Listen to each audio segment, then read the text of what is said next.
Well, hello, beautiful people, back here on a Monday. It's Two Chaps, Many Cultures, live streaming from what looks like a pretty dark and dingy basement here. But, you know, it is what it is. We are live. We're here. We're keeping our promise. And how are you today? How was your weekend, my good friend? Well, hello, everybody, global community. Welcome to Two Chaps, Many Cultures. Welcome, Brett. And people, if you look outside your window towards the street, curbside, if you see an unmarked van with a license plate that doesn't make sense to you, that is probably Brett's location. We don't really know where he's at, but just... If the vans are rocking, don't come a knocking, because he is doing his thing right now. Okay, I'm queuing up Sepalot videos. That's what I'm doing, baby. All right. Okay. Oh, welcome everybody. Well, today is... Yeah, what is today, Brett? Well, today, you know, I thought in honor of your recent offering to the world, which is many, many things. I mean, you just give away stuff left, right, and center.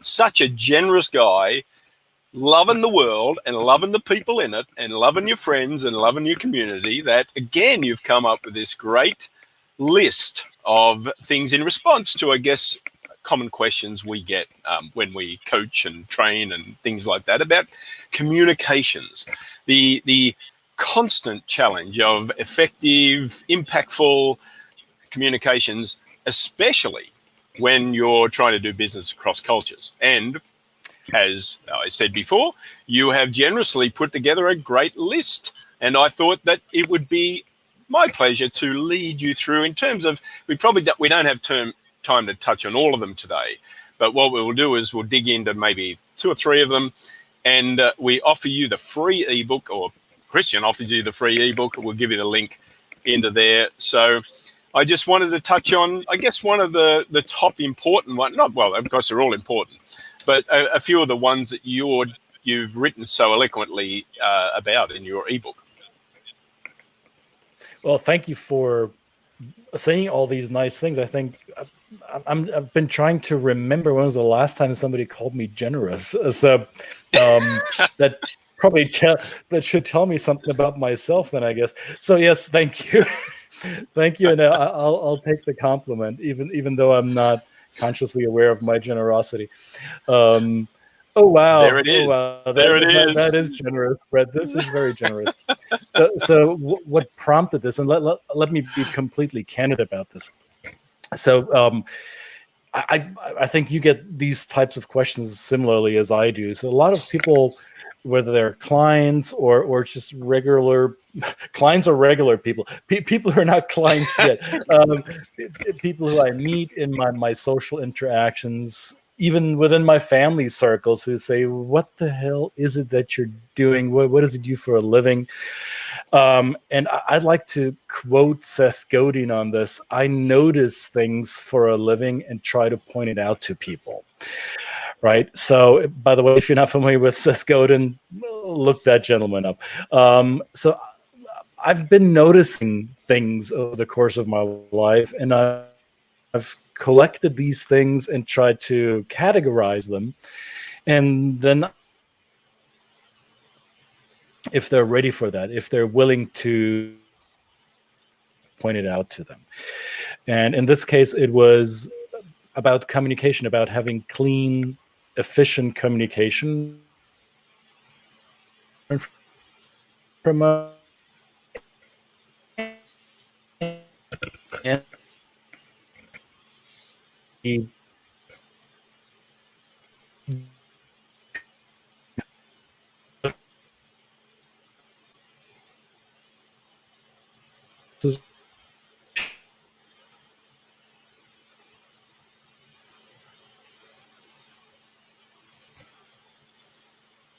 very topic.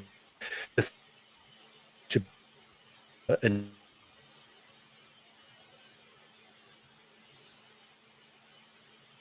I think we're having a few technical challenges here.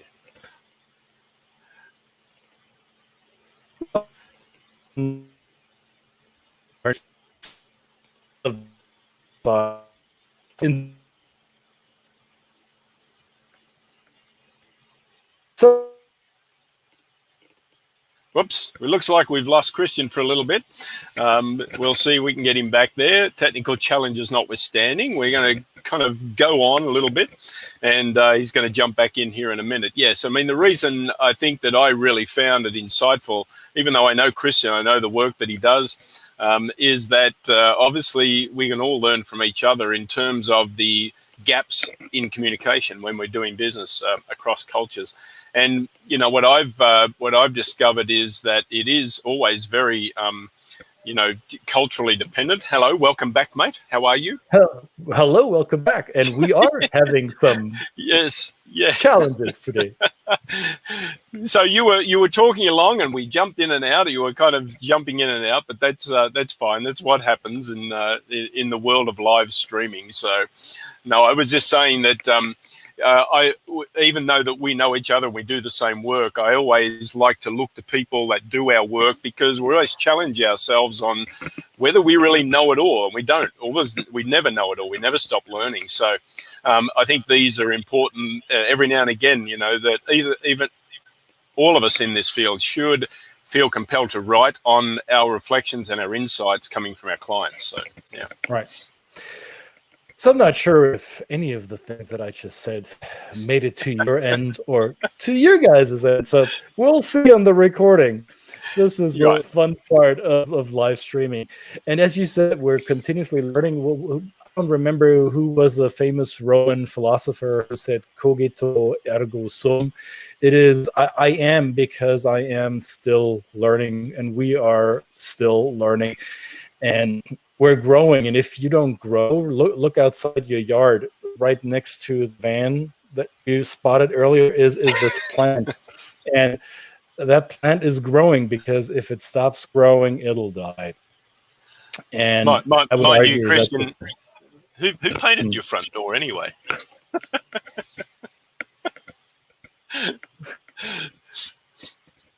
You there?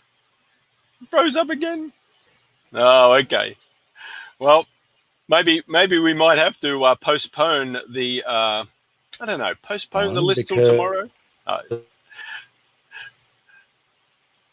And they decided to talk these tips that Brett and I have for the world when it comes to efficient communication. And not always do they relate to communication across cultures. Yes, there are good tips for that as well. However, the clean and efficient communication ideally happens every time we interact with other human beings. And Brett used a quote that I like very much by an Irish playwright by the name of George Bernard Shaw, who famously said, or at least the quote is attributed to him, that the problem with communication is the assumption that it actually took place. So how many times do we find ourselves thinking that the message that we sent actually landed the way we wanted it to land with the people we communicate with? So we, the sender, may think that we sent it right, and the response that we get ideally is the feedback we need to recognize, did it land properly or did it not? And in our sped up world, in our hectic 2020 lives that have become additionally challenging with a lot of the new events that popped up during this year, and let's face it, 2020 has been a challenge for many of us. In these times when communication happens almost like a throwaway and everybody's sending, there's noise everywhere. And you can turn the radio on, you can turn on your podcast, your TV, you step a foot outside, hopefully with nose and mouth protection to remind you people that there's always some message being sent. And how many of these messages actually land with you? How many of these messages do you respond to? It's a noisy world that we live in.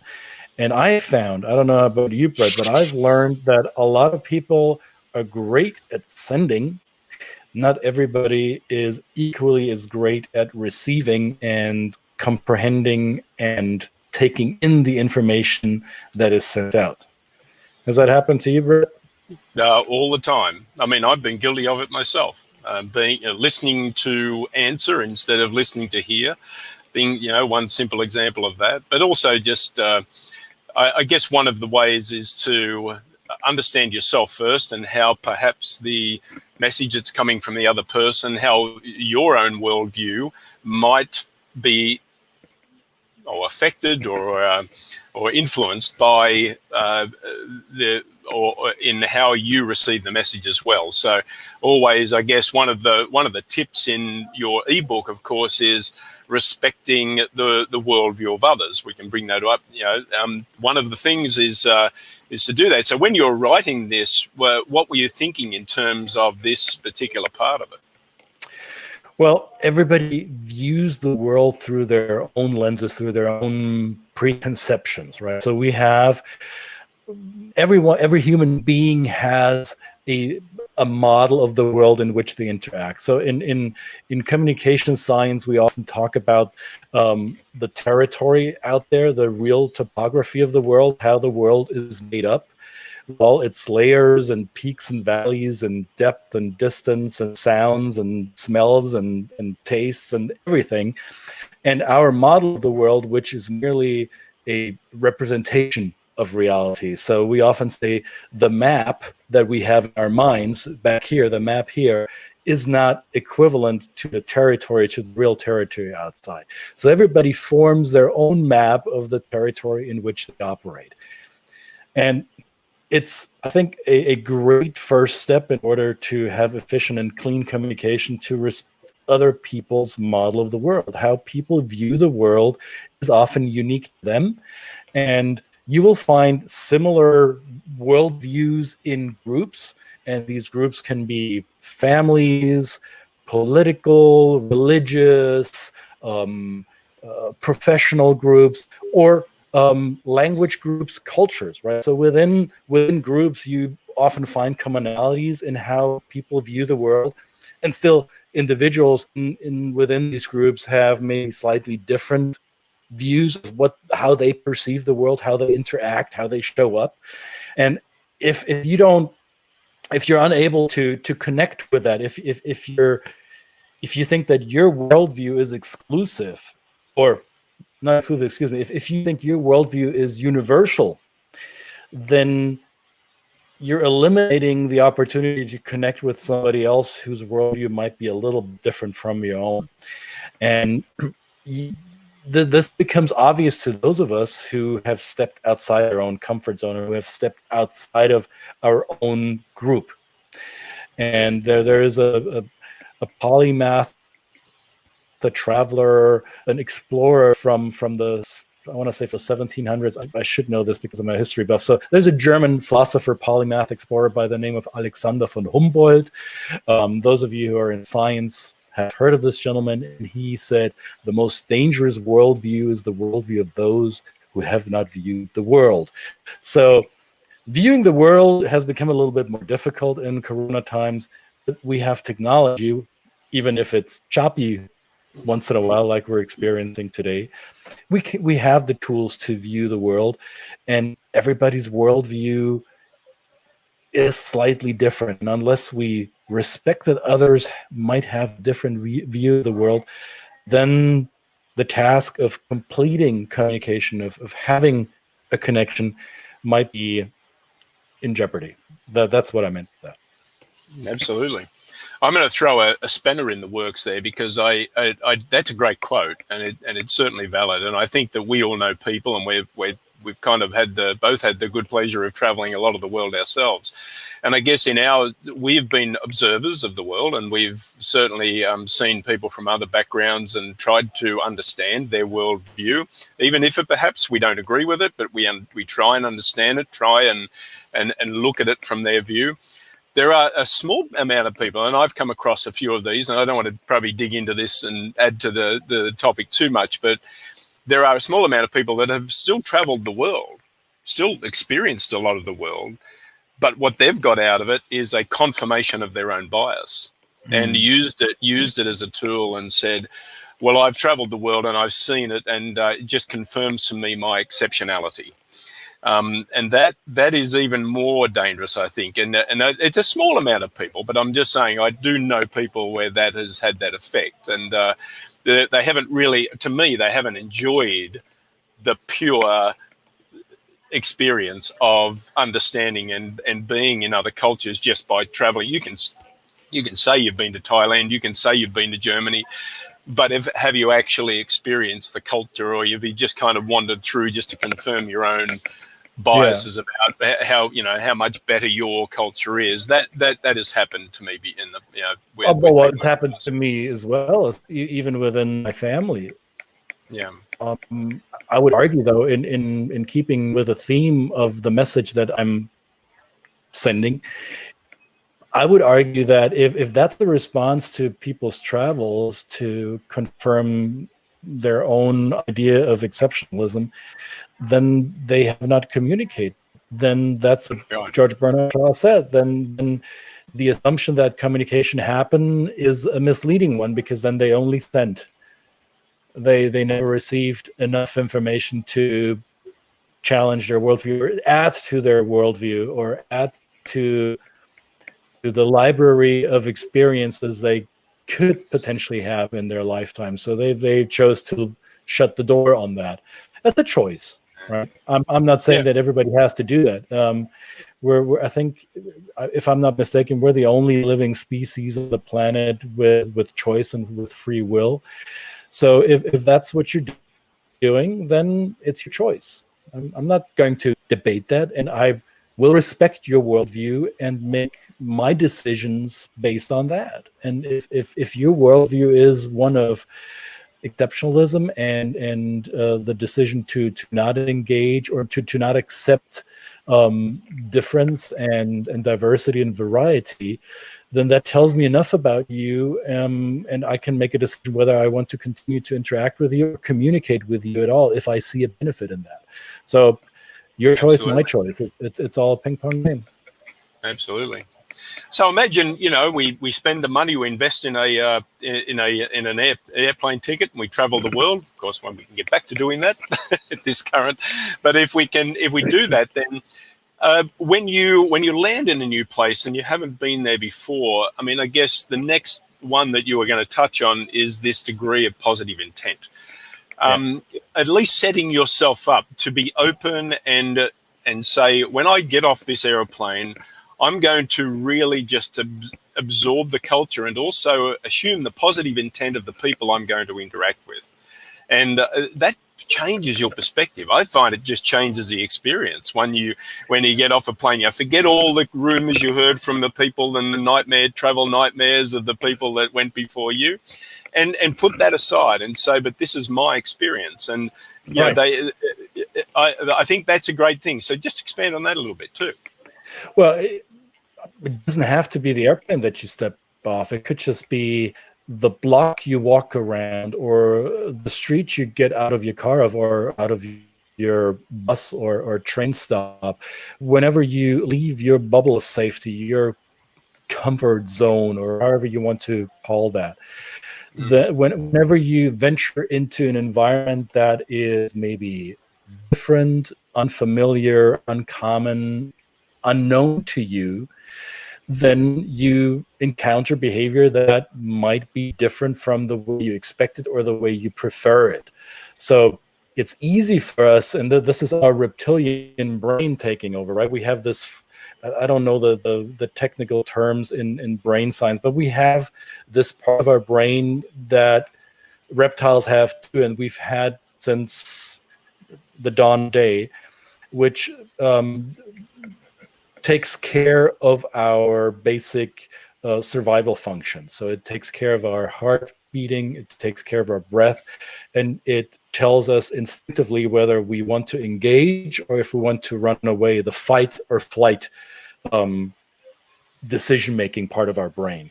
And whenever we encounter behavior that we do not like, or that is unfamiliar, uncommon, or potentially dangerous to us, our reptilian brain tells us to run away from it because danger, danger, stranger, me no likey.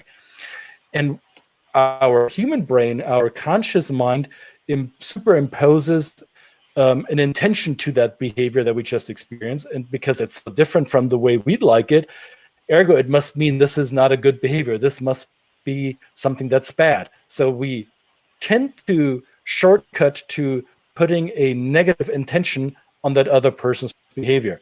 And it's again, human choice. It takes a conscious effort to train ourselves to pause there for a second before our reptilian brain takes over and say, hey, okay, I notice you're trying to, my instinct, my gut, you're trying to tell me something. You want me to have a gut reflex.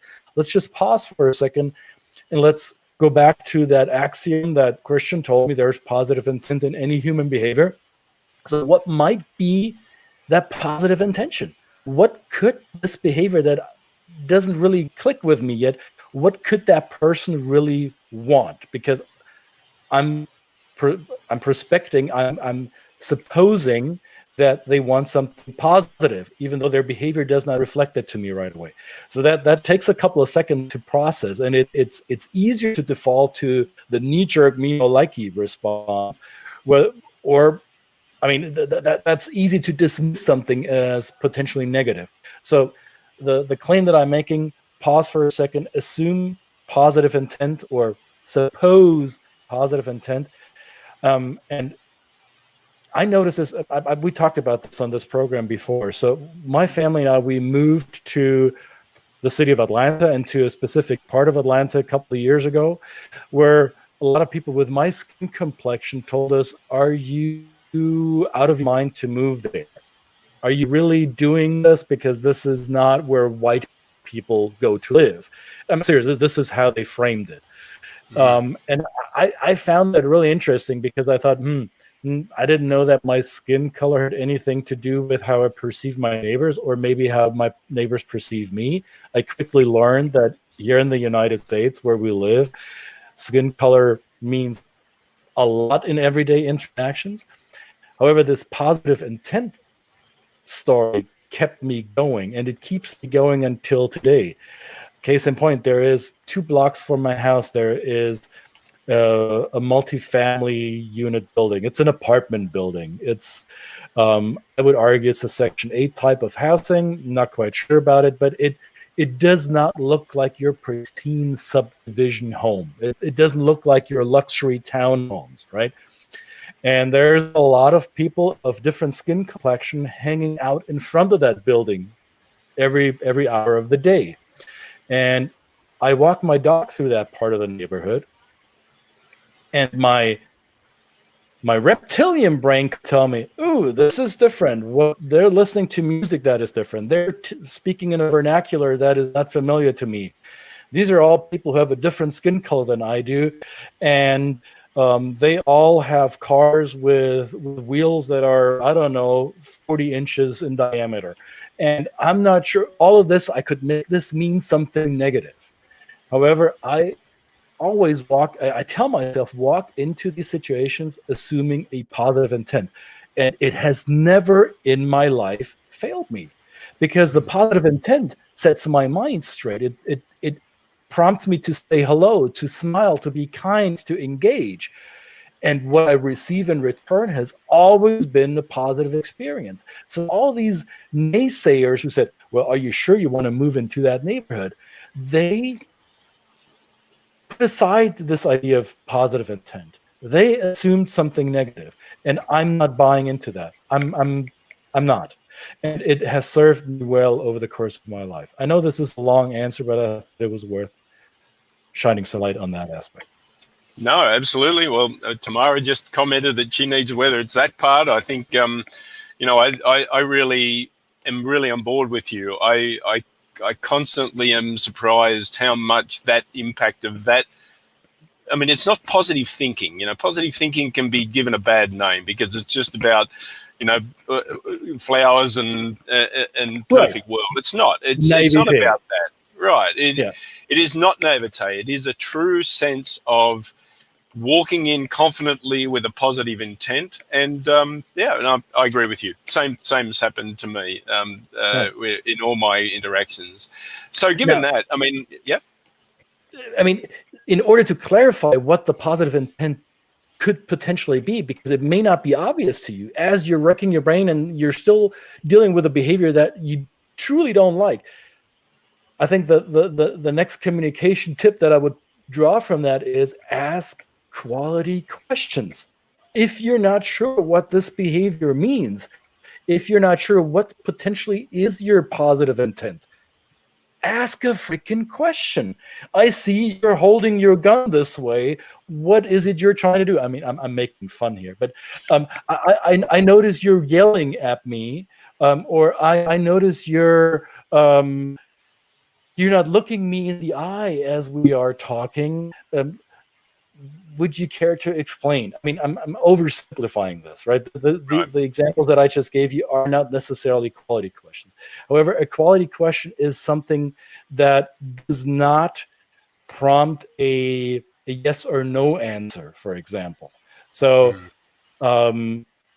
if you ask somebody like, did you like that, or do you like this? They can say yes or no. That usually ends the conversation unless you have a good follow-up question. If you truly want somebody's mind, if you truly want to engage with somebody, ask questions that do not prompt a yes or no answer. You could say, what specifically did you like about this? Or what is it that you dislike about it? What is it that you like least about this? Tell me more about this. Oh, I'm curious. What else are you seeing? Or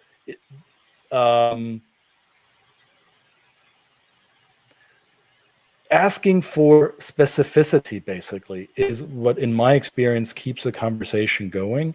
Avoiding these black or white responses, these yes or no responses, these closed questions are not going to do any service. So if your goal is efficient communication, I don't know who said this, you want to be interested, not interesting, right?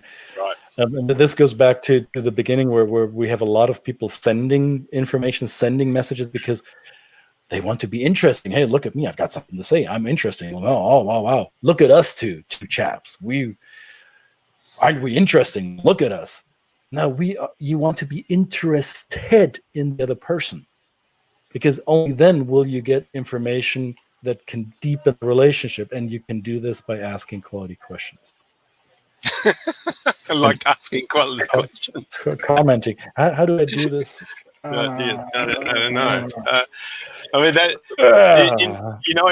in my retail experience, this is one question. You know, in retail, you deal with customers. I mean, it is as part of being in retail, and people can either think that's a great experience or perhaps not a great experience, depending on what your perspective is. But as an owner of the business, I always kind of train my staff to say, if a customer comes in and they're upset, we have upset them. It's our responsibility. But oftentimes just asking that question, sir, madam, what would you like us to do for you? You tell us what would be a satisfactory result for this? Because many times I think in terms of, like, say, just a simple thing like a refund, you assume everybody is coming in to get their money back or something like that. But oftentimes most people just want satisfaction. They're not really upset about the money they've spent. They're upset that they haven't got value for the money. And right. if you ask them a question like that and you say, what would you like to have done? Most of the answers usually came back, well, look, I just want to have what I paid for. I just want to have that I paid for. And many times you avoided having to give money back in a retail center. This is a specific sense that you could really put aside, or what refunds are a cost to the business. You have to restock things. You could do away with a lot of that if you just ask that quality question. To me, that's a great example of where I've seen it in my life. And when we talk about business, especially retail, and we had this conversation offline earlier today, Brett and I, when we talked about pricing and what do people get for the money, and what's the proper price tag you can put on a certain package of service or value. And there's this phrase that keeps ringing in my ear. And again, I don't know whom to attribute it to. It is, price is only an issue in the absence of value. So people will pay for something, and they might pay premium if the perceived or the actual value justifies that price. So if you're not willing to provide value to your customers, then no price in the world, no low bargain, low bottom price in the world will make you desirable. So it's the value, not necessarily the price. That's my view on business, and that's one of the reasons why Brett and I are doing these videos, even though sometimes technology messes with us, right? Thank you, Janet. Absolutely. Great. Janet here lived in Japan for a couple of years, and the Japanese really responded well to me when I was interested in their culture. I would highly assume that was the case. Thank you for sharing that, Janet. That allowed me to build a bridge and form relationships with people. Well done, Janet. Well done. Absolutely. In a culture where relationships are key, right? That's a culture where relationships they drive business, they drive personal interactions, they drive profits. If you're really that interested in the profit of a business, relationships in a place like Japan really drive business. And you mentioned the other day, I think in one of your statements, the idea of namawashi, right? The influence where it comes from the ground up, and Janet, that's a great example of where being really interested draws people out. They get comfortable. They see that you're not there to impose your will or your ideas, and it's great. I would even go a step further, because too often I hear, especially when we talk about cross-cultural interactions, we talk about task-based cultures or task-focused cultures and relationship-based cultures. And there's a wrong conclusion that can easily be drawn, which is that, well, you care about relationships mainly in relationship-focused cultures. I would argue you care about the relationship in any culture. Even task-oriented, task-focused cultures like the Nordics, the Germanic cultures, North American cultures, which tend to be fairly task-focused. Even in those cultures, in my experience, if I pay attention and if I invest in building a relationship, the task will be improved, or there will be a task to follow. There will be business to follow. And I might be coming too much from my own map of my territory, because even though I'm German and people would put me in the basket of a task-focused individual, I am a very relational person. So I need, for me to be successful in working with others, I need to be sure that the relationship I have with them is durable and reliable. So sure, when I say this, I come from my own perspective. I'm looking at my map of my territory. But I would think that even in cultures where relationships are not always viewed as the most important piece of doing business successfully, I think it's important to be interested in others in order to facilitate great work together. Absolutely. Fantastic. Well, I'm going to, I've already put the link to the ebook in the chat. I'm also going to, over here, I'm going to copy. Just excuse me while I do this live, because I didn't have it queued up. I didn't either. So, folks, he jumped this on me. All right. So just know that there is no plan, right? So this is live and raw and crazy. Look at us. I mean, yeah. He said something about investing in an airplane ticket. Maybe we should start investing in a studio first. Oh man! Look at us. No. That would just take away the live. I mean, we are talking about creating some more value, some more recorded content and that kind of thing. Tell us, of course, as the audience, whoever you are out there, we've had Janet today, Christina, we've got Tamara, but anybody, if you're watching the replay, send us a message, tell what kind of content you would like. We're always happy to put it together, and maybe we could record something when we're not harangued by internet connections and things like that, where we can actually put these out and have them on demand and things like that. I mean, there's lots of ideas, and we've got a lot of ideas, but of course our ideas are nothing without the people that want them. So, yeah. I put another short link in the comments below for those of you who are unwilling to type all this. Or so you see, it's bit.ly/TCM ebook that would fit it even into the smallest line that you have on your wherever you want to use it. So absolutely, there it is again. Well, thank you, my friend, for helping me get the word out for this. And by the way, I'm not sure if I mentioned this. This is complimentary. This is at no cost to you. So all you do is tell me who you are, and you'll get a copy. I paid Christian on behalf of you thousands of dollars to put this. Did you? All right. Good to know. You haven't got that check yet? Oh, I must. It must be in the mail. No, it's totally free. And as I said, the generosity of my good friend, my good learned friend here. Thank you very much, everybody, for listening, watching. We just touched on 3. Again, there are 12. There are a dozen of them.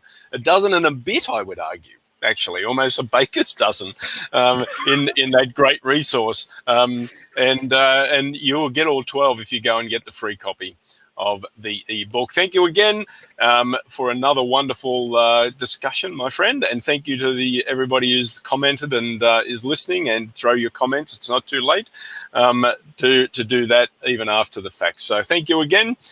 Thanks, everybody. It's been another one. Have a happy Monday. See you next time. Bye. Be productive.